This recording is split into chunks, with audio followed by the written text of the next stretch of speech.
Hello, everyone. Welcome back to Orchestrated Rams with Ian on the Rams Up Podcast Network. Today we'll be breaking down Rams versus Jets Week 16, as this game out there at MetLife Stadium was a cold one, as both offenses could not get any serious scoring drives together for pretty much the entire game, other than a couple moments here and there, as the cold weather, was a major factor. But in this game, there were many plays being made, both offense and defense, and today we'll be breaking down the top 5 most impactful plays of the game. And with that said, let's get into it. On this first impactful play of the game, second quarter, 8 minutes, 1 second left, 4th and 1 situation for the New York Jets offense as the Rams are down 0-6.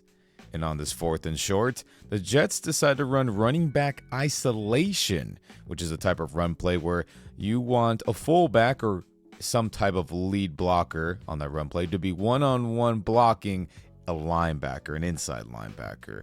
And how that looks is the way the Jets came out in this 4th and 1. They came out in 11 personnel, which is 1 tight end, 1 running back, and 3 wide receivers. So Allen Lazard is not pictured. He'll come from the right side, have a motion across to the left, then eventually come back to the right, and he'll stop right outside the right tackle, and I'll illustrate that with an X here. He'll be there, and then he'll help block forward on this. You're going to be getting double team by the right tackle, by the right guard, you're on Kobe Turner. The center and the left guard will be double teaming on Braden Fisk. And then the left tackle will be doing like a kind of kick out / just keep him out of the way block to the left there. And the fullback, which is tight end here, he'll be the main guy in lead blocking, doing the isolation block, which is he's hopeful to find a linebacker one-on-one and then clear him out of the way, which would allow Breece Hall, the running back, to find a lane, slam it forward for a first down, or if it's blocked perfectly, get more yards than just the 1 or 2 that's required. So that's what the Jets are doing on this 4th and short. The Rams defense is in their nickel package, which means that there's 5 defensive backs on the field, which also means that there's less D linemen on the field. So the Rams came out thinking that the Jets in that 11 personnel were going to likely throw the football, since Devontae Adams, Garrett Wilson, and Allen Lazard are a solid group of 3 there. But Jets decide to run it. Rams are in a pass coverage defense, but they do an absolutely fantastic job defending the run here. So I'm going to let it play for a second. We'll pause as we go. So let's let this thing go for a sec.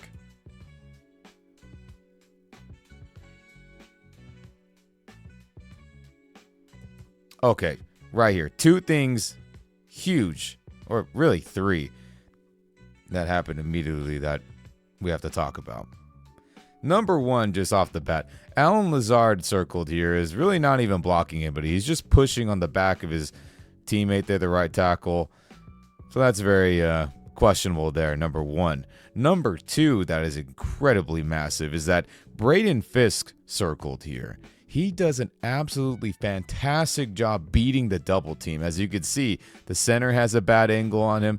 The left guard didn't really even touch Braden Fisk, as their goal was to push him forward, not left or right. But Braden Fisk does a fantastic job fighting to where he thinks the ball's going to be, which he chose correctly. So he's starting to cause a pile there. Jared Verse and others are causing a pile right there where Allen Lazard and the right tackle are. And because of those blocks not being executed well at all, that left Omar Speights with a free shot at Breece Hall. Now, most linebackers don't make that play and get Breece Hall tackled to the ground immediately, but Omar Speights does there. And the only reason why he's so free is because Braden Fisk beat the double team, chose the right side to attack. Center and left guard get absolutely embarrassed on that by not executing a block when he was right in front of them. The pile caused by Verse and others there. All that, this wall that wasn't supposed to happen by the O-line, leaves Omar Speights free to possibly stop this run play. So let's let it go a little bit more here and see what the heck happens. And boom, immediately you see Omar gets the tackle. He does a great job wrapping up, but that pile that Fisk, Verse, and others caused doesn't allow Brees Hall to fall forward and get the first down. So what a fantastic job defensively from Braden Fisk, Omar Spates, Jared Verse, and others, standing their ground, blowing this thing up, not allowing the Jets O-line to block or at least even being a stalemate. They blew this thing up, allowing Omar to be free to make the tackle, and causing that pile allowed them to stop Brees Hall from falling forward that extra yard to get the first down. So what an impactful play this was early in the game. Turnover on downs, Rams get the football back, but what an excellent job by all the young Rams defenders on that play there.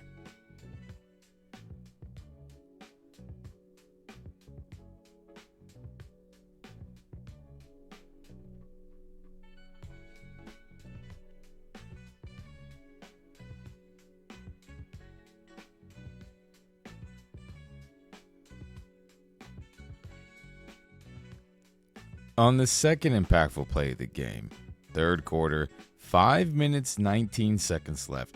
Another fourth down situation, 4th and 4 here for the Jets offense, as the Rams are down 6-9. And the Jets decide to say, hey, forget the field goal and put us up by 6. We're trying to go for the kill shot here, or, late in the game, middle third quarter or so. And they decide to pass the football here in the situation, so we'll start at the very bottom. You're going to get a fade go route or streak, a fade streak route, whatever name you like to call it, which Devontae will shimmy shake to kind of get free from the corner, and then he'll fade go into the end zone there. You're going to get a short drag or crossing route by Garrett Wilson there. The running back Hall will have a wheel route out of the backfield, which is like a streak go route to the sideline. You're going to be getting another drag route here by the tight end, just a little bit deeper, or a crossing route, whatever name you like. And then you'll get a window route here by Lazard as he'll try to find an open area there and get open.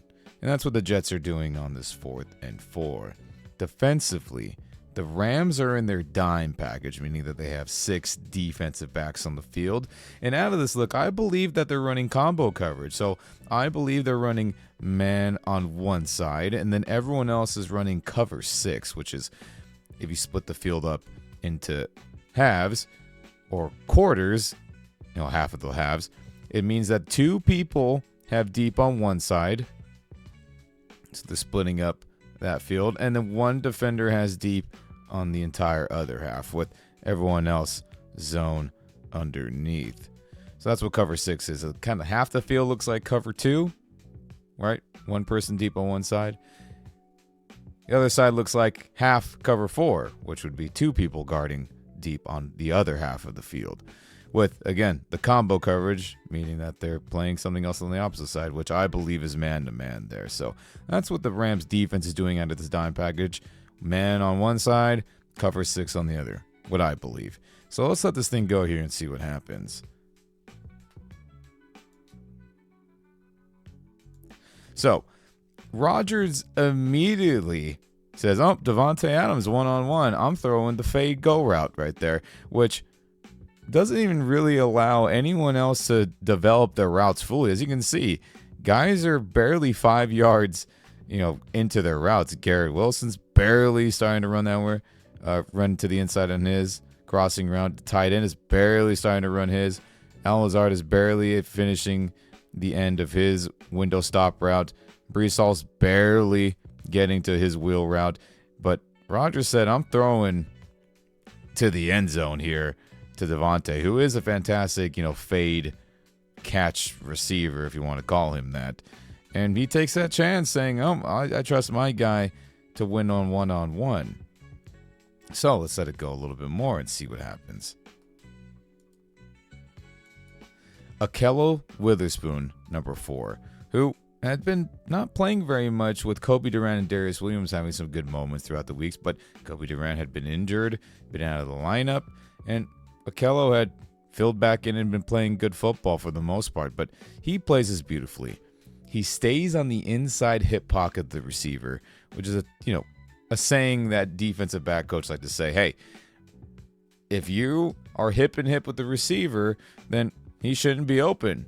He's not open. So he does a good job there. Now, the next technique that DBs, corners, safeties are taught is that when you're running with that receiver, or tight end, pass catcher, running back, or whatever you're guarding, is that when they turn around, turn their head to look back for the football, that's when you, guarding him, should also turn back and look for the football. And he does that beautifully. Once he sees Devontae turn and look for the ball, so does he.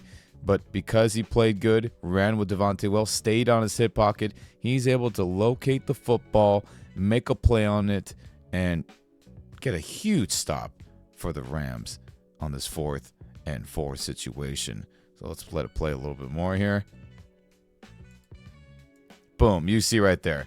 Played it great, smacked the ball out of the air, was on Devontae's hip pocket, read Devontae's eyes when he turned to look for the ball. He didn't hold, didn't interfere. I mean, he played it absolutely beautiful in that man-to-man situation. Great job by Okello Witherspoon. That was an all-pro, Pro Bowl level play against a Pro Bowl, all-pro level receiver. And what an impactful play it was for the Rams to get a stop there when the Jets could have kicked a field goal, went up by 6, but they got aggressive and wanted to get the touchdown or continue the drive, and boom, you get this right here. Great job by Okello. Great job by the Rams defense.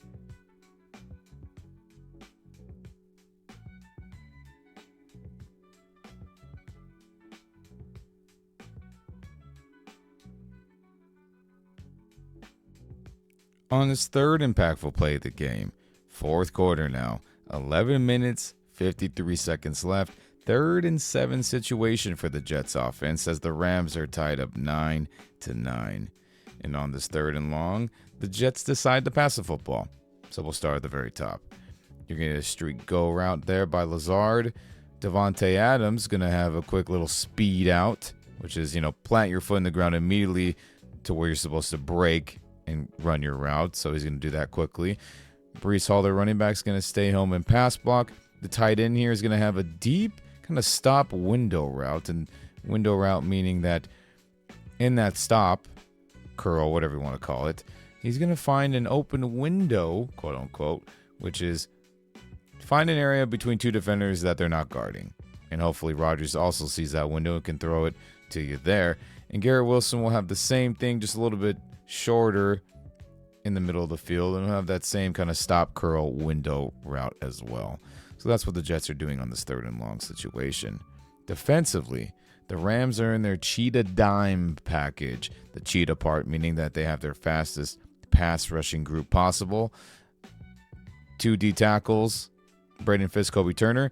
3 edge rushing outside linebackers, Jared Verse, Michael Hoyt, Byron Young. And the dime meaning that they have 6 DBs on the field. And that means no traditional inside linebackers in on display. No Omar Speights, no Christian Roseboom. But you do see here that the Rams defense is loading up the line of scrimmage there. You also see Cameron Curl, their traditional strong safety, lined up above the center, as everyone looks like they're going to be rushing the quarterback. But that's not what ends up happening here. Out of this cheetah dime, the Rams run cover 3, meaning that 3 people are responsible deep, which is Darius Williams will have that part of the field deep, Cameron Kitchens will have deep middle, and then Okello Witherspoon will have deep on the other half, with everyone else zone underneath. So you're going to get zone here. Lake will have zone there short. And then out of this, the Rams are bluffing with all those guys. Not everyone's going to be rushing the quarterback. So Byron Young's going to drop underneath. Michael Hoyt's going to drop in the zone underneath there, which means that Cameron Curl is going, Kobe Turner is going, Jared Verse, and Braden Fisk. So cover 3 with kind of a bluff of who's going to be rushing the quarterback up front. So that's what the Rams are doing out of this cheetah dime personnel grouping here. But let's let it play for a sec and see what the heck happens. So, Cameron Curl kind of gave like a little shimmy shake, like he was dropping into coverage, and then immediately he starts to turn to rush upfield. Michael Hoyt did the same thing, but opposite. He kind of gave a shimmy shake forward like he was rushing the quarterback, and then, like I said, he's going to be dropping into coverage. Same thing with Byron. A little shimmy shake forward real quick, but then he ends up dropping into coverage. And let's let it go a little bit more here. There's a stunt on top of it. Stunt meaning that defenders rushing the quarterback are going to twist and go a different way than where they originally were attacking. So Cameron Curl originally was in the middle by the center. He at first hit the inside, but then as you can see now, he's whipping around to the outside where no lineman is there to block, as Jared Verse was on the outside. Now he's attacking on the inside. So that's what a stunt is, when you're twisting and turning your pass rushers to get them free. So that's what Cameron Curl's doing now on the outside, and he's one-on-one with running back Breece Hall, as that's a way better matchup for a safety. You don't want to get blocked by a bigger lineman. You'd rather be getting blocked by a tight end, and the most preferred player is a running back, which happens there for Cameron Curl. So let's let it go a little bit more. And everyone does a pretty dang good job of defending this passing situation. You see Akello running with the streak there. Quentin Lake doing a good job with Adams. Underneath is covered, which also, Michael Hoyt is in the way of the tight end there, who I know on the screen looks like, oh, he's open, but Rodgers doesn't have a clear line of sight to the tight end there. And nobody else is running deep, so all the other defenders have no worries there with having to defend their parts of the field. But also, the pressure is doing a good job. Verse and them are mudding up, getting the middle of the field there for Rodgers clogged up, which is why he doesn't see the tight end or even try to attempt that throw there. And right here also, Cameron Curl absolutely just says, get off of me, Breece Hall. You did a poor job getting me on that stunt. And strip sacks Aaron Rodgers on this play. Rams recover the football and get it back with a short field. I mean, what an impactful play this was. Great coverage by the Rams pass unit there, defending everything. A great rush by the 4 rushers on that bluff, by safety Cameron Curl and the others who went. And it confused the line, confused Rodgers, and ultimately Cameron Curl beat his man, the running back Breece Hall, one-on-one. Made a huge play getting the ball out there. And what an impactful play this was late in the ball game.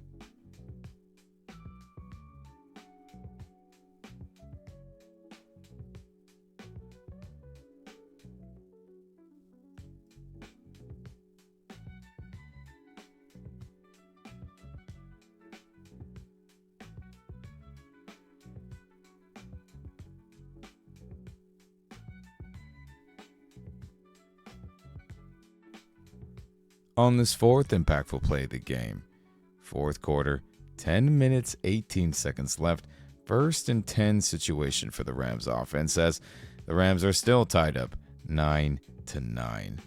And on this first down in the red zone, the Rams are in their 12 personnel grouping, which means 1 running back, 2 tight ends, 2 receivers, as the Rams have been deploying this probably the most in the Sean McVay Rams era since he's been the coach back in 2017, as they've had a lot of tight ends. And the return of number 89, Tyler Higbee, who originally would be the main guy in a lot of 11 personnel stuff, is getting back into the game here as he is fully activated and ready to go after suffering a very, very bad knee injury in the wildcard playoffs this last season. But he's in on the play along with Hunter Long. And out of this, they run a play-action naked boot, which is a run fake where Stafford, with the quarterback, will fake one way, and then he'll roll out, run to the opposite to throw a pass while he's moving, separating the launch point away from the pocket more to the outside of the field. But before the ball is snapped, you're going to get a jet motion by Puka Nakua, which would be a full speed running motion where he's going to fake the jet sweep run, and then he's going to end up to the opposite side field there, throwing his hands up saying, hey, throw me a pass, like sometimes they do where they fake the jet sweep and a run and they throw a screen pass to that area, so he'll be doing that. The other receiver, Demarcus Robinson, will be running a deep crossing drag route into the end zone. Williams will have the run fake. You're going to get Hunter Long here running a deep corner route, and then Tyler Higbee is going to have a little block and then release into the flats. And that's what's going on with Stafford having that run fake to the left, and then he'll roll out to the right to make a decision whether he throws it, maybe runs for it, or maybe he has to throw it away if nobody's open and he's getting defended with, again, that being a naked boot because there is no lead blocker helping Stafford out there. Defensively for the Jets, they're in their base 3-4 defense. 4-3, excuse me. 4 D linemen, 3 linebackers, a couple safeties, DBs, and corners, and so forth. And out of this, I believe that they're running cover 3, meaning that they got 3 people responsible deep. You got 1, 2, DJ Reed doing on that side, and everyone else in zone underneath. So you got there. He'll have the outside. He'll have the outside there with all the rushers going forward. So that's what I believe the Jets are running defensively on this play. But let's let it go and see what the heck happens.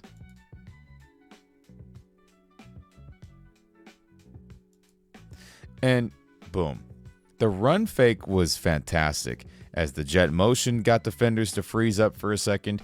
The faking of the handoff to running back Kyron Williams got defenders to freeze up. And as you can see here, that left Tyler Higbee completely open on that block and release of the flats, as Quincy Williams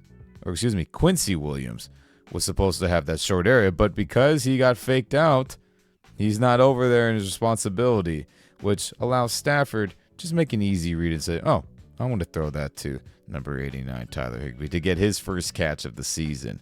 And let's let it go a little bit more and see what the heck happens. So, Tyler Higbee turns on the Jets, gets pretty dang good yardage here, more than probably everyone thought was initially going to happen. And as you can see, Jets defenders are closing in on Tyler Higbee to hopefully stop him from scoring, but they absolutely cannot, as Tyler Higbee leaps forward about 5 yards and gets into the end zone to score in his first game back from his bad knee injury in the playoffs. His first catch since the playoff game back last season, and what willpower it was to get into the end zone here. First catch, first touchdown, first game back. I mean, what an impactful play this was after the turnover, Cameron Curl sacking Rodgers, for them to march down with a short field, get in the end zone. But again, what a special moment it was for number 89 making his return in the lineup. What an impactful play this was to take the lead in this frigid weather game out in the Meadowlands.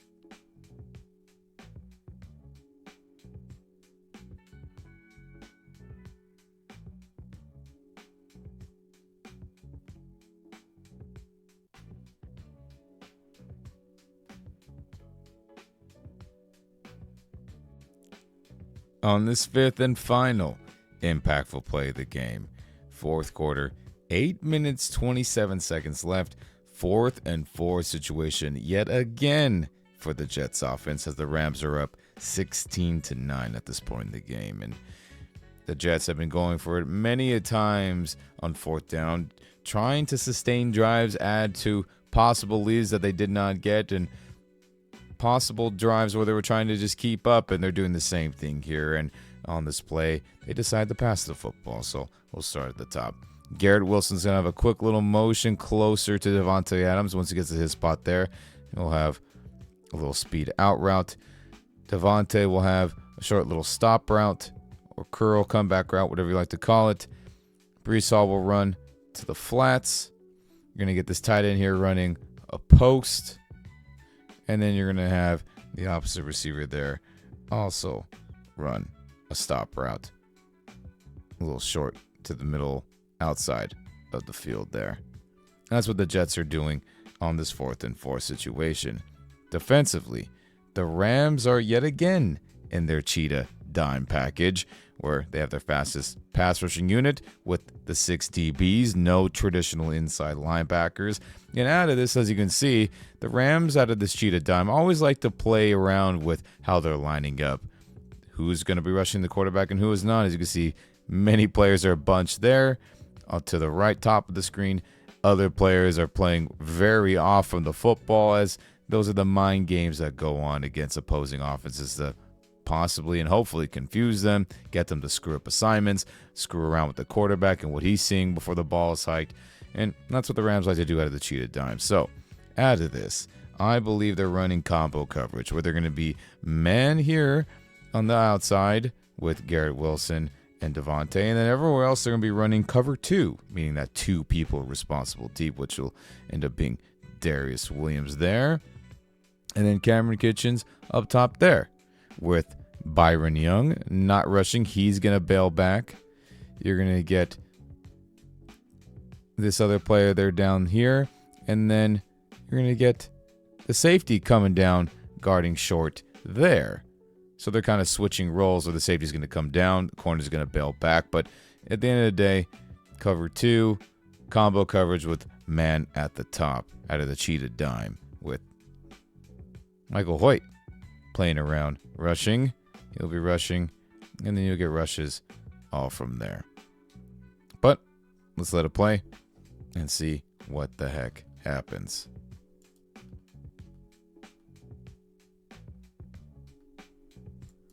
So boom, right here, you see everyone drop into coverage, but Aaron Rodgers wants to throw to that post route, as he has a lane to do so. He also could have thrown short right there to Lazard, as he's right at where the first down is, and that could have been a completion as well. But he's saying, no, we're going for the bigger play that I know I could hit.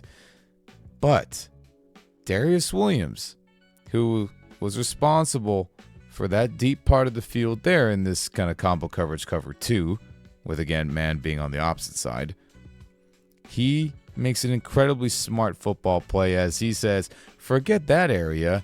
No one is guarding the tight end on the post. I got to get there and make a play. And he absolutely does, as we let this go a little bit more. Rodgers has to throw a little bit above the Rams defenders there. And Darius just plays this beautifully. Plays it absolutely fantastic. He does not interfere with the tight end. He does not pull his jersey. He does not smack his hands early, or any illegal contact that seems to happen a lot on these plays late in games where you see referees throw flags. That did not happen because Darius played it fantastic. And again, what a great play by him, because he had this whole area here deep. That was not his responsibility to cover that middle deep part of the field, but he realized that no one was there to cover him, and he said, forget it, I'm bailing from my area. I got to go stop this dude, the tight end running the post, and he did exactly that.